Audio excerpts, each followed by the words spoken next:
नमस्कार भाई दोस्तों। टेबल टॉक और तारीखों का ऐलान यही बचा हुआ था ना, वो भी हो गया। टेबल टॉक के लिए भी इनवाइट कर लिया गया है और तारीखों का ऐलान भी हो गया। सबसे पहले सभी को धन्यवाद देना चाहिए मोरनी जी का। मोरनी जी धन्यवाद। जो सिंह साहब सोच रहे थे भाई 2030 तक होगा या 35 तक होगा, वो आपने इतनी जल्दी करवा दिया, उसके लिए धन्यवाद। 2030 से पहले ही होने जा रहा है भाई काम। बताएंगे आपको क्या काम होने जा रहा है। अब यहाँ पे जो शुरू हो रहा है, मोरनी जी का धन्यवाद क्यों करना चाहिए। देखो, बंदा जलीले लाही इतना जलील हुआ, लेकिन अपने कर्तव्य पथ से वापिस तो नहीं हटा ना। बस एक ही लगन रही, लिंडू राष्ट्र लिंडू राष्ट्र। अब ये बताओ, मोरनी जी का अपमान कैसे सहेगा लिंडुस्तान। लिंडुस्तान वाला तुम्हारी तो हद दर्जे से ज्यादा तुम्हारी वो होने लगी, बेइज्जतियां होने लगी। उसके बाद दलजीत दोसांझ ने जो कहा वो सुनने लायक है। दलजीत दोसांझ ने एक एक बात ठोक कर बोली, सुनने लायक बातें बोली है, वो भी आपको सुननी पड़ेंगी। कब हो रहा है भाई? डेट का ऐलान होया वैसे तो। और हाँ, डेट का ऐलान भी सुनो। कोई ऐसे कैसे, मतलब यार टेबल टॉक के लिए इनवाइट करना, चलो ठीक है भाई, करते हैं इनवाइट, टेबल टॉक के लिए इनवाइट कर दिया जाता है, लेकिन इतना जलील करके टेबल टॉक के लिए इनवाइट कौन करता है?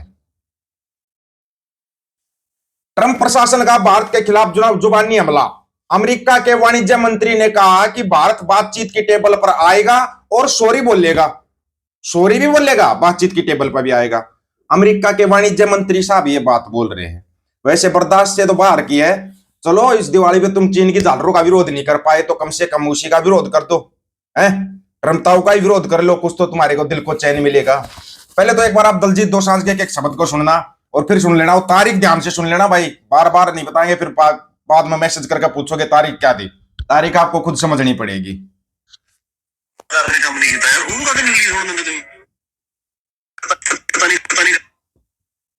दलजीत दोसांझ मैं ना बोलना नहीं चाहता और बस ट्रैक तौर पर वीरे भाई जसवंत सिंह खालड़ा जी की मूवी का बहुत बढ़िया बड़ी हुई है भाई। देखो डायरेक्टर साहब ने कितना काम किया ਉਹਦੇ ਤੇ यार 4-5 साल हनी भाई ने लाए यार ਤੇ ਉਸ ਤੋਂ ਬਾਅਦ 2-3 साल फिल्म ਬਣਾਉਣ ਤੋਂ ਬਾਅਦ ਉਹਨਾਂ ਦੇ ਤਾਂ ਘੱਟੋ ਘੱਟ मतलब 6-7 साल ਚਲੇ ਗਏ यार ਇਸ ਫਿਲਮ ਦੇ ਪਿੱਛੇ। ਕਿਸੇ ਫਿਲਮ ਨੂੰ 6-7 साल ਦੇਣੇ ਬਹੁਤ ਵੱਡੀ ਗੱਲ ਹੈ ਭਾਈ। मैं तो चलो 1 साल तैयारी की थी, दूसरे साल शूट मेरे 2 साल नहीं लगे, पर खालड़ा साहब की कुर्बानी एडी वड्डी है, ਉਹਦੇ ਮੁਰੇ ਤਾਂ ਇਹ ਨੌ ਦੇ ਬਰਾਬਰ ਵੀ ਨਹੀਂ ਹੈਗੇ ਉਹਨਾਂ ਦੇ ਪੈਰਾਂ ਦੇ। पर ਹਨੀ ਭਾਈ ਦੀ ਬਹੁਤ ਮਿਹਨਤ ਹੈ ਯਾਰ ਭਾਈ, ਔਰ ਕਿਸੇ ਦੀ ਫਿਲਮ ਇਹਦਾ ਰੋਕ ਦੇਣੀ ਬਹੁਤ ਮਾੜੀ ਗੱਲ ਹੈ ਭਾਈ, ਹੈਨਾ। ਉਦੋਂ ਹੀ ਤਾਂ ਕਿਸੇ ਪਾਕਿਸਤਾਨੀ ਕਲਾਕਾਰ ਨੇ ਕੰਮ ਨਹੀਂ ਕੀਤਾ ਯਾਰ, ਉਹਨੂੰ ਕਦੇ ਨਹੀਂ ਰਿਲੀਜ਼ ਹੋਣ ਦਿੰਦੇ ਤੁਸੀਂ। ਮੈਂ ਤਾਂ ਬੋਲਣਾ ਨਹੀਂ ਚਾਹੁੰਦਾ, ਹੋਰ ਪਾਸੇ ਨੂੰ ਟਰੈਕ ਤੁਰ ਪੈਣਾ। दलजीत दोसांझ के शब्द है ना, सुनो और उन शब्दों का दर्द महसूस करो जो दलजीत दोसांझ ने बोला है। वो बोल रहा है कि 6-7 साल एक फिल्म के अंदर लगा देना, अपने कुर्बान कर देना, उसके बाद उसके अंदर कोई पाकिस्तानी कलाकार भी नहीं है, कोई पाकिस्तानी कलाकार भी नहीं है, फिर उस फिल्म को क्यों रोक दिया गया? सोचने वाली बात है, उस फिल्म को क्यों रोका गया है? ये गुलामी का एहसास करा रहे हैं, लेकिन ये एहसास ज्यादा लंबा नहीं चलेगा, ज्यादा लंबा नहीं। सोच रहे 2030 तक तो बर्दाश्त करेंगे सिंह, लेकिन लगता नहीं, क्योंकि तुम्हारे ही जो शंकराचार्य हैं वो बोलने लग गए तुम्हारे इसको संघ को। इतना भी कौन जलील करता है भाई।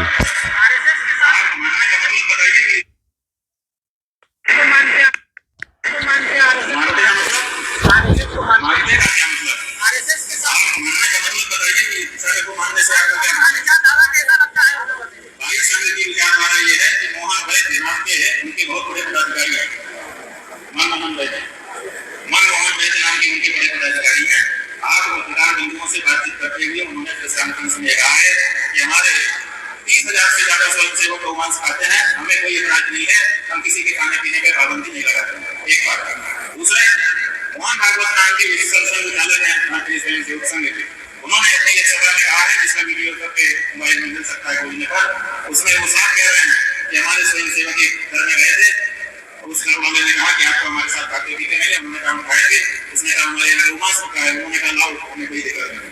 तो जिसको रोमांस खाने से कोई दिक्कत नहीं है, उसके बारे में हमारा क्या विचार हो सकता है? ये कौन सा लिंडू राष्ट्र बनाओगे भैया ऐसे तुम? आरएसएस वाले गौमांस खाने लगे। शंकराचार्य साहब बोल रहे, खुद मोहन भागवत साहब ने इस बात को कबूल लिया है, खुद मोहन भागवत साहब ने। वो ट्रंप भी, पन्नू भी डोज देगा तुम्हारे को बीच में। पन्नू ओपन चैलेंज दे रहा भाई, देगा भाई पन्नू तो, क्योंकि उससे पहले ये काम जो हो गया ना, ਅੱਖਾਂ ਨਾਲ ਆਪਣੀ ਦੂਰ ਦ੍ਰਿਸ਼ਟੀ ਦੇ ਨਾਲ ਬਿਲਕੁਲ ਸਾਫ਼-ਸਾਫ਼ ਅਤੇ ਕਲੀਅਰ ਦੇਖ ਰਹੇ ਹਾਂ ਕਿ ਤੁਸੀਂ ਦੁਨੀਆ ਦੇ ਨਕਸ਼ੇ ਦੇ ਉੱਤੇ ਖਾਲਿਸਤਾਨ ਦੇਖ ਰਹੇ ਹੋ। ਜੇ ਦੇਖ ਰਹੇ ਹੋ ਤਾਂ ਤੁਹਾਡੇ ਨਕਸ਼ੇ ਦੇ ਵਿੱਚ ਕੀ ਕੀ ਆਉਂਦਾ, ਤੁਹਾਡੇ ਚਿੱਤਿਆਂ ਵਿੱਚ, ਚਿਤਵਨੀਆਂ ਦੇ ਵਿੱਚ, ਮਨ ਵਿੱਚ ਚਿਤਵੋ ਚਿਤਵਨੀ, ਉਦਮ ਕਰੋ ਉਠ ਨੀਤ, ਹਰ ਕੀਰਤਨ ਕਾ ਆਹਰੋ, ਹਰ ਦੇਹੁ ਨਾਨਕੇ ਮੀਤ। ਤੁਹਾਡੀਆਂ ਚਿਤਵਨੀਆਂ ਦੇ ਵਿੱਚ ਕਿਹੋ ਜਿਹਾ ਖਾਲਿਸਤਾਨ ਆ, ਤੁਸੀਂ ਕਿਹੋ ਜਿਹੇ ਵਿਚਾਰ ਰੱਖਦੇ ਹੋ ਉਸ ਖਾਲਿਸਤਾਨ ਬਾਰੇ। ਤੇ ਬਿਲਕੁਲ ਜੇ ਅੱਜ ਅਸੀਂ ਇੰਡੀਆ ਦੀ ਗੱਲ ਕਰੀਏ, ਜਿਹੜੇ ਕਾਮਰੇਡ ਇਸ ਵੇਲੇ ਸਾਨੂੰ ਦੇਖ ਰਹੇ ਨੇ ਜਾਂ ਭੀਮਟੇ ਦੇਖ ਰਹੇ ਨੇ ਜਾਂ ਪੰਥ ਵਿਰੋਧੀ ਤਾਕਤਾਂ ਦੇਖ ਰਹੀਆਂ ਨੇ ਜਾਂ ਸਾਨੂੰ ਇੱਕ ਨਫ਼ਰਤ ਦੀ ਅੱਖ ਨਾਲ ਦੇਖਣ ਵਾਲੇ ਲੋਕ ਸਾਨੂੰ ਇਸ ਵੇਲੇ ਦੇਖ ਰਹੇ ਨੇ, ਉਹਨਾਂ ਨੂੰ ਵੀ ਇਸ ਮੰਚ ਦੇ ਉੱਤੇ, ਇਸ ਪਲੇਟਫਾਰਮ ਦੇ ਉੱਤੇ ਜੀ ਆਇਆਂ ਨੂੰ। ਤਾਂ ਉਹਨਾਂ ਨੂੰ ਮੈਂ ਦੱਸਦਾ ਕਿ ਇਸ ਵੇਲੇ ਜੋ ਮੋਦੀ ਇਸ ਵੇਲੇ ਕਰ ਰਿਹਾ, ਮੋਦੀ ਦੀ ਬਾਡੀ ਲੈਂਗੁਏਜ, ਮੋਦੀ ਦਾ ਚਿਹਰਾ ਤੇ ਮੋਦੀ ਦੀਆਂ ਅੱਖਾਂ ਕੁਝ ਹੋਰ ਬਿਆਨ ਕਰ ਰਹੀਆਂ ਨੇ। ਉਹ ਜੋ ਬਿਆਨ ਨੇ ਮੋਦੀ ਦੇ, ਉਸ ਦੀਆਂ ਅੱਖਾਂ ਦੇ ਵਿੱਚ ਉਭਰੇ ਹੋਏ ਨੇ, ਉਹ ਤੁਸੀਂ ਦੇਖ ਸਕਦੇ ਹੋ, ਪੜ੍ਹ ਸਕਦੇ ਹੋ। 11 ਸਾਲਾਂ ਦੇ ਵਿੱਚ ਅੱਜ ਤੱਕ ਇੰਡੀਅਨ ਪ੍ਰਾਈਮ ਮਿਨਿਸਟਰ ਨੇ ਜਿਹੜਾ ਹੈ ਹਾਲੇ ਤੱਕ ਕਿਸੇ ਵੀ ਪ੍ਰੈਸ ਕਾਨਫਰੰਸ ਨੂੰ ਸੰਬੋਧਨ ਨਹੀਂ ਕੀਤਾ, ਕੋਈ ਇੱਕ ਵੀ ਪ੍ਰੈਸ ਕਾਨਫਰੰਸ ਨਹੀਂ ਕੀਤੀ। कमाल ही हो गया भाई, ये तो ऐसा कमाल ਗੁੱਸੇ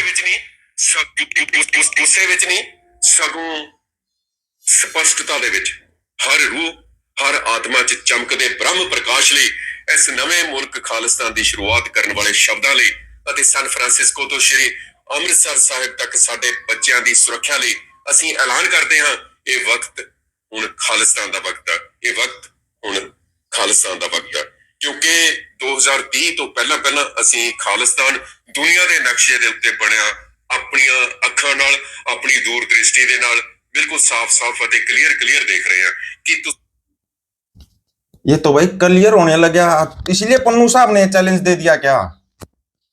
प्लीज सुनिए ना, दूसरी तरीका थोड़ा आपका देश है, थोड़ा आपका कानून है। अमित शाह, दिनकर गुप्ता, अरुण डोगल, मोदी ਨੂੰ को सड़क ਦੇ ਉੱਤੇ 5 ਮਿੰਟ ਬਿਨਾਂ ਸਿਕਿਉਰਿਟੀ ਤੇ ਚੱਲ ਕੇ ਦਿਖਾ ਦੇਣ, ਜੇ ਜ਼ਿੰਦਾ ਰਹਿ ਗਏ ਮੈਂ ਖਾਲਿਸਤਾਨ ਰਿਫਰੈਂਡਮ ਦੀ ਗੱਲ ਕਰਨੀ ਬੰਦ ਕਰ ਦਾਂਗਾ। 5 ਮਿੰਟ ਦਿਖਾਓ ਬਿਨਾਂ ਸਿਕਿਉਰਿਟੀ ਤੋਂ, ਮੈਨੂੰ ਦੱਸੋ ਵੀ ਕਿੱਥੇ ਆ ਰਹੇ ਹੈ। ਭਾਈ ਤੁਹਾਡੇ ਦੇਸ਼ ਦੇ ਵਿੱਚ ਤੁਹਾਡੇ ਬੰਦੇ ਤੁਹਾਨੂੰ ਨੋਚ ਕੇ ਮਾਰ ਦੇਣਗੇ। This is what it is basically, ਵਿੱਚ ਤੁਹਾਨੂੰ ਸਮਝ ਨਹੀਂ ਆ ਰਹੀ ਜਿਹੜੀ ਤੁਹਾਨੂੰ। बस भाई अगला चैलेंज दे रहा है, बोला 5 मिनट बिना सिक्योरिटी के अपने रोड के ऊपर घूम के दिखा दो अपने देश के अंदर। भाई यहाँ तो भगवंता बुलेट प्रूफ के पीछे खड़ा होकर भाषण दे रहा है। ये इतने बड़े, ये जिंदगी में भी ना आए बिना सिक्योरिटी के बाथरूम में तो जाते को ना, ट्रक का टायर फट जाता तब तो दिल्ली मिलते हैं, ये बिना सिक्योरिटी के चलेंगे क्या? पन्नू साहब आप भी बच्चों वाली बातें करते हो हैं। और ये सिक्की की जड़ें है ना, बहुत गहरी है, बहुत गहरी। बांस के पेड़ की कहानी का आपको पता होगा ना, बांस का पेड़ अगर आप उगाओगे ना, बीज डालोगे बांस के बंबू का, 3 साल तक नहीं उगता वो, 3 साल तक नीचे की तरफ जड़ें लेके जाता है, और जब उगता है ना तो बहुत हाइट पे जाता है। वैसे ही सिक्की है तो तुम्हारे को नजर नहीं आ रही है, लेकिन जब आएगी ना नजर तो पूरी दुनिया को नजर आएगी, पूरी दुनिया देखेगी। झूलते रहे निशान पंथ महाराज के। और ये तो भाई मेरे नजदीक लग गया समय, बहुत ही ज्यादा नजदीक लग गया, लेकिन तुम्हारे को दिखाई नहीं दे रहा, इसका हम कुछ नहीं कर सकते। अपनी आंखों का इलाज कराओ भाई, आंखों का इलाज कराओ, और कुछ नहीं तो जलीले इलाही की आंखों में देख लिया करो। जलीले इलाही को समझ में नहीं आ रहा, तुम्हारे को दिखा रहा है पंजाब हरियाणा। खुद अमेरिका लेटा हुआ है, अमेरिका में क्या चल रहा है, अमेरिका में बड़ा खेल चल रहा है भाई, और वो खेल अब सबके सामने आएगा। ये मत समझना कि खेल ही रुक जाएगा, सबके सामने आएगा। टेबल टॉक के लिए बुला लिया, तारीखों का ऐलान 23 तारीख। सभी साथियों को राम राम, नमस्कार, आदाब, सत श्री अकाल। वीडियो को ज्यादा से ज्यादा शेयर, चैनल को सब्सक्राइब, बेल आइकन को जरूर दबाना दोस्तों। ऑफिशियल दीपक और यूट्यूब चैनल बात हक और सच की करेंगे, हक सच की बात हम करेंगे। वीडियो को शेयर करने की जिम्मेदारी आप लोगों की है। गज के आखो, वाहिगुरु जी का खालसा, वाहिगुरु जी की फतेह।